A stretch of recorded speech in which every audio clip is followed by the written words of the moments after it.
મિત્રો, થોડા દિવસ પહેલાં મેં એક સરસ ટૉપિક પર વિડીયો બનાવ્યો હતો, જેમાં મેં કીધું હતું કે જ્યારે તમારા ઘરની સ્ત્રી જમતી હોય ને તો એને જમતા જમતા વારે વારે ઉઠાડવી ના જોઈએ.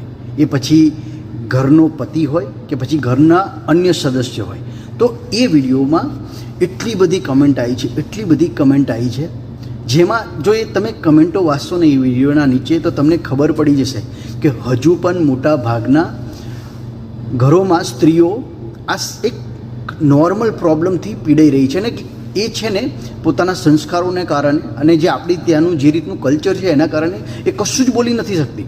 કારણ કે એ નથી પતિને કહી શકતી, નથી ઘરના જેટલા બી અન્ય સદસ્યો છે એને પણ કહી શકતી. અને અહીંયા સ્ત્રીનો મતલબ વહુ, દીકરી, પછી પત્ની, આપણી દીકરીની વાત થઈ રહી છે, આપણી મમ્મીની વાત થઈ રહી છે, એટલે કે આપણી બહેનની વાત થઈ રહી છે. આ બધી સ્ત્રીઓની વાત થઈ રહી છે. અને દરેક ઉંમરના આ બધી સ્ત્રીઓ દરેક ઉંમરના અલગ અલગ પડાવ પર એ બધા લોકો આ પ્રોબ્લેમથી પીડાય છે. એ લગ્ન પહેલાં હોય કે પછી લગ્ન પછી હોય. અને એક તો આપણી ત્યાં છે, ખબર છે ને, કે એક તો પુરુષ પ્રધાન દેશ છે. જ્યારે પુરુષ સ્ત્રીની જ્યારે મદદ કરવાનું વિચારે છે ને ત્યારે એને ખબર નહીં કઈ મર્દાનગીની આડે આવે છે, સમજાતું નથી કે આપણે નાની નાની વસ્તુમાં પણ આપણા ઘરની લક્ષ્મી છે એને મદદ નથી કરી શકતા. મને નથી સમજાતું, કારણ કે મને એવું લાગે છે કે અત્યારે હવે છે ને આપણે બધાએ સુધરવાની થોડી જરૂર છે. આપણા બાપ દાદાઓએ જે કર્યું ને આપણે એનાથી થોડું હટકે કરવાની જરૂર છે. જરૂરી નથી કે તમે ઘરનું કામ કરશો તો બાયલા થઈ જશો. એ લોકોની સોચ છે. તમારે એ સોચને બદલવાની છે. કારણ કે જો તમારા ઘરમાં પણ કોઈ દીકરીનો જન્મ થશે તો તમે પણ એવું જ વિચારશો કે મારી દીકરી કોઈ પાર્કે ઘરે જાય ત્યાં એના સાસુ સસરા હોય, એનો હસબન્ડ હોય, એને મદદ કરે. તો મારા વાલા, એ વસ્તુની શરૂઆત છે ને આપણા ઘરેથી જ કરવી પડશે.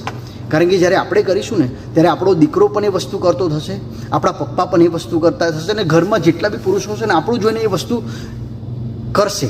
અને મેં એક વસ્તુ પણ જોઈ આ વિડીયોમાં, એવી બધી પણ કમેન્ટ છે કે ભાઈ અમને અમારા હસબન્ડ તો મદદ કરે છે પણ ઘરના બીજા અન્ય સદસ્યો છે એ અમારી પાસે જ્યારે અમે ખાતા હોય ને ત્યારે અમને શાંતિથી જમવા નથી દેતા અને અમને છે ને વારે વારે ઉઠાડે છે. ઘણી સ્ત્રીઓ તો એવું કહે છે કે અમે આ પ્રોબ્લેમના કારણે પરિવાર સાથે જમવાનું જ બંધ કરી દીધું છે. જ્યારે પરિવારના લોકો જમીને ઊભા થાય ને ત્યારે પછી અમે છે ને જમવા માટે બેસીએ છીએ. તો મિત્રો, મને એવું લાગે છે ને સાચી મર્દાનગી મૂછોને તાવ આપવામાં કે કોઈની પર ઓર્ડર કરવામાં નથી. ખરેખર નમીને બધાની સાથે ચાલીને એકબીજાને મદદ કરવામાં છે, ખાસ કરીને પરિવારને. તો મારા વાલા, મારી વાત નાની છે, સરળ છે.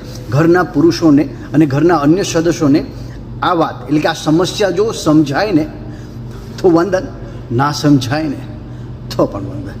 જય શ્રી કૃષ્ણ.